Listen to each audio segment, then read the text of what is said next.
유튜브로 읽는 박정희 전기 5권 문제는 경제야. 한강의 기적 탄생 비화.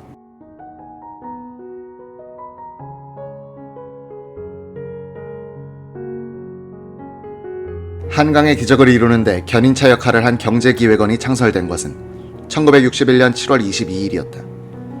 초대 원장으로는 재무장관에서 영전한 김유택이 임명됐다. 송효찬 내각수반은 기획원 발족에 즈음한 담화문에서 과거에는 경제정책을 수립하여 그 집행을 감독하고 경제부처를 종합조정하는 기관이 없음으로 해서 각 부처 간의 유기적인 협조가 이루어지지 못하고 가용자원의 효율적인 사용에 많은 저해를 받아왔다고 지적했다. 그는 과거의 경제정책이 나열주의에만 그치고 이를 조직화하고 일원화하는 기능이 박약했던 결함을 거울 삼는 한편 경제의 합리적인 계획 수립과 강력한 집행, 지속적인 조정, 계획적인 평가의 4가지 요소가 실제 운영면에서 반영돼 경제 상황이 실질적으로 성장 발전되기를 크게 기대에 마지 않는다고 덧붙였다. 이날 최고회의는 유원식 재경위원회 위원을 위원장으로 하고 정소영 등 4사람의 실무자들이 만들어낸 종합경제 재건계획을 발표했다.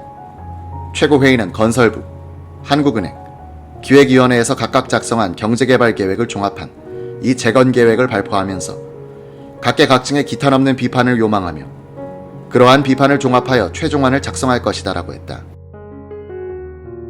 경제기획원은 신설된 것이 아니고 건설부가 확대, 개편된 것이었다. 이 건설부는 지금의 건설교통부와는 관계가 없는 부서이다. 이 건설부는 민주당 시절의 부흥부가 혁명 직후 이름을 바꾼 것이다. 그 사연은 이렇다. 5.16 직후 군사혁명이 성공하고 있는지 미국의 반대로 실패할 것인지 아직 불투명하던 때였다. 부흥부 장관으로 임명된 박기석 대령은 조사과장 정재석을 불렀다.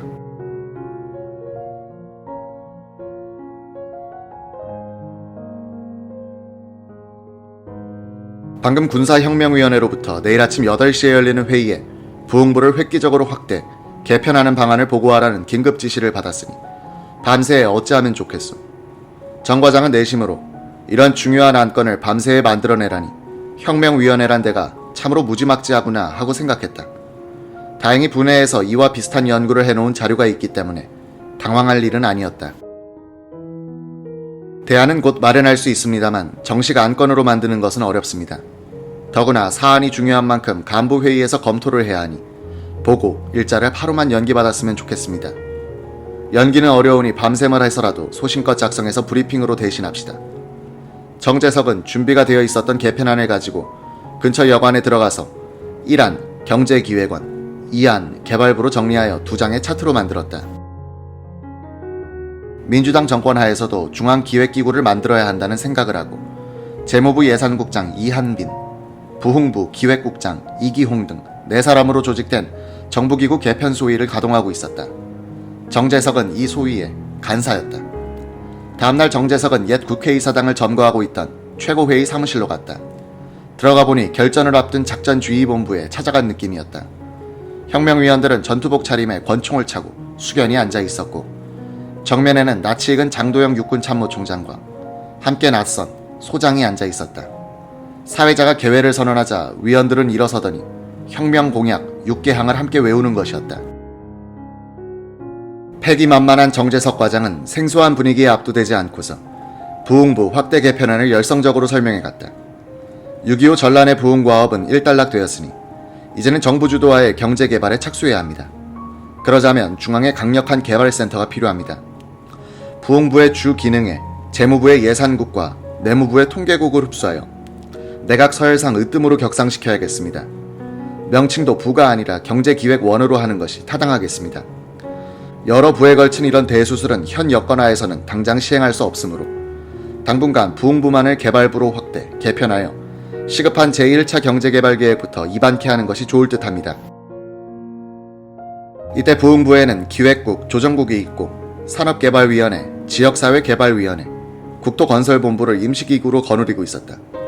정재석은 이런 내외기구들을 통합하여 종합기획국, 물동계획국, 국토건설국, 지역사회국으로 재편할 것을 건의했다.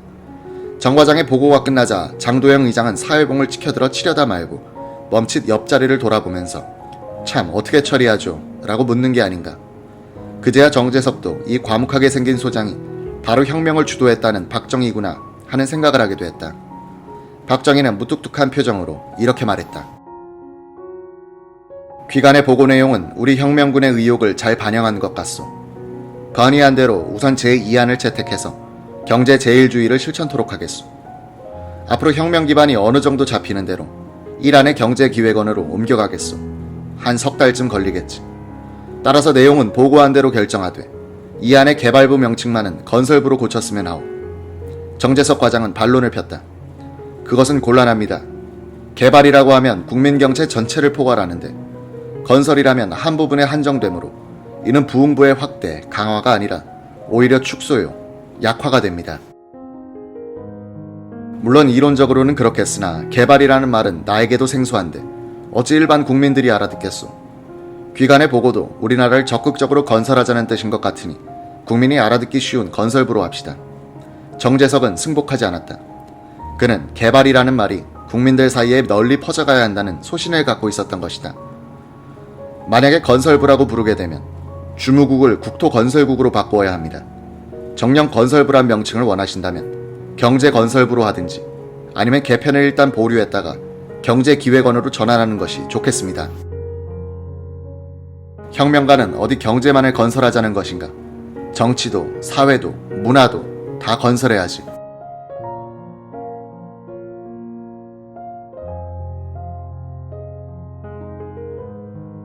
건설부란 명칭을 둘러싼 부흥부 조사과장 정재석과 박정희 소장 사이의 공개적인 논쟁은 여러 최고위원들이 지켜보는 가운데 계속됐다.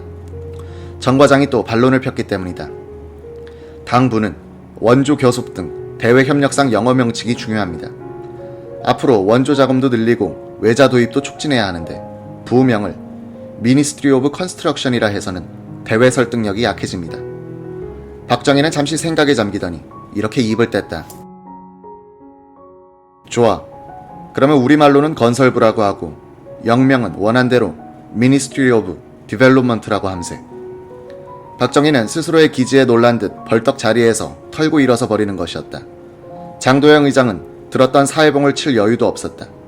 이렇게 하여 탄생한 건설부는 그 뒤 2달 동안 재무부로부터 예산국, 내무부로부터 통계국을 흡수했다. 건설부 산하의 국토건설국은 내무부의 토목국을 흡수하여 국토관리청이 됐다. 건설부가 경제기획원으로 확대 개편된 후 국토건설청이 성격이 다른 건설부로 승격된다. 5.16 당시 37세였던 송정범은 자유당 시절 부흥부 기획국장과 조정국장을 지내면서 산업개발위원회에서 경제개발계획 작성에 참여했다. 1960년 3월 송정범은 미국 워싱턴에 있던 세계은행 산하 경제개발연구원에 파견되어 경제개발과 관련한 교육을 받았다. 인도와 말레이시아 등 각국에서 경제개발에 참여한 여러 관료들이 광사로 나와 경험과 이론을 소개해줬다. 미국에 머물던 당시 송정범은 예편한 뒤 미국에 와 있던 송효찬 예비역 중장과 인연을 맺었다. 1961년 3월경 귀국한 송정범은 잦은 기국 예편으로 보직 결정이 미뤄지자 후암동 자택에 머물며 미국에서 공부하던 책을 읽고 소일하다가 5.16을 맞았다. 최고회의 재경위원 유원식 대령을 통해 최고회의로 불려나온 송정범은 두서가 없고 정리도 안 된 그곳에 출근하는 것을 단념하고 집에서 책을 읽으며 한국은행 조사부에 나가 소일하고 있었다고 한다. 6월 22일 최고회의는 민간인 출신의 김유택을 재무부 장관으로, 서울대 교수 신태환을 건설부 장관으로 임명했다.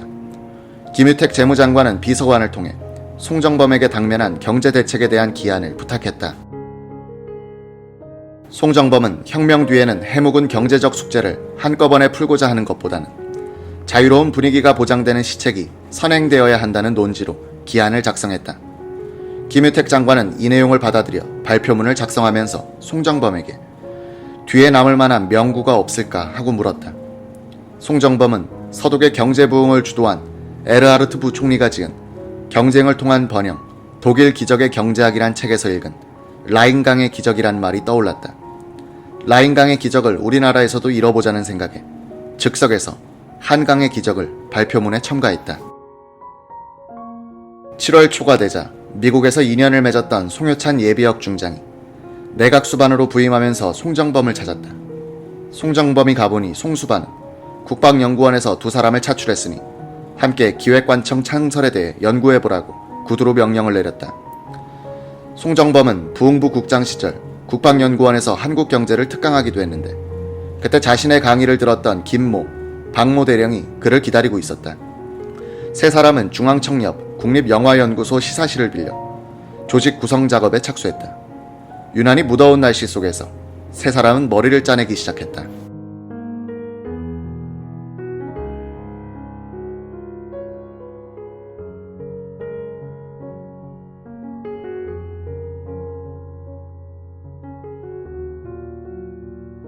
나라 살림의 틀을 새롭게 짜고 능률을 높이자면 어떤 모양의 기구가 적합한지, 새롭게 등장할 기획 관료들이 틀에 짜인 기존 부처와 원만한 관계를 유지할 수 있을 것인지 등등의 문제가 머리를 복잡하게 만들었다.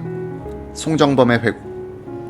사실로 볼 때 1948년 정부 수립 당시 국무총리 밑에 기획처가 있어 예산을 편성하는 기능까지 갖추고 있었지만 건국 초기의 혼란 밑에서는 개발 계획을 전제로 한 기능은 상상조차 할 수 없었습니다. 1955년에 등장한 부흥부는 원조 업무에만 편중되어 예산 편성권은 재무부에 속해 있었습니다. 단적으로 말해 재원이 두 곳에서 분리, 운영된 이원제였죠. 이런 단점을 해결하자면 재원을 한 곳으로 모아야 했어요.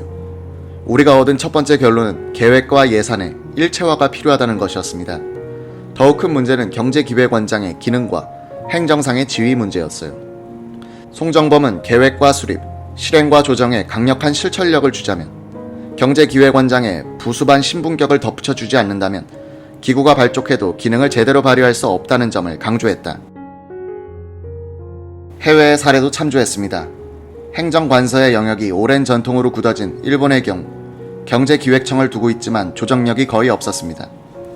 인도의 플래닝 커미션도 부처 사이에 요구를 배분만 하고 있어 우리나라 실정에 맞지 않았습니다. 세계은행에서 비교 연구된 개발기구에 대한 자료와 미르달 교수의 경제이론과 저개발지역이란 책은 참조할 만했죠. 송정범과 두 대령은 경제기획원 설치안을 만들어 내각에서 3차례, 국가재건 최고회의에서 한 차례 보고 설명회를 가졌다. 내각에서는 경제기획원의 권한이 지나치게 강하다는 논란이 일어났다. 송정범에게 경제대책기한을 의뢰했던 김유택 재무장관조차 재정과 금융의 보완 관계를 들어 예산국의 이전은 전통적인 재무부 기능을 없애려는 것이라며 반대했다. 의견 백출의 전시장 같았다. 내무부의 통계국만 이전이 순조로웠다.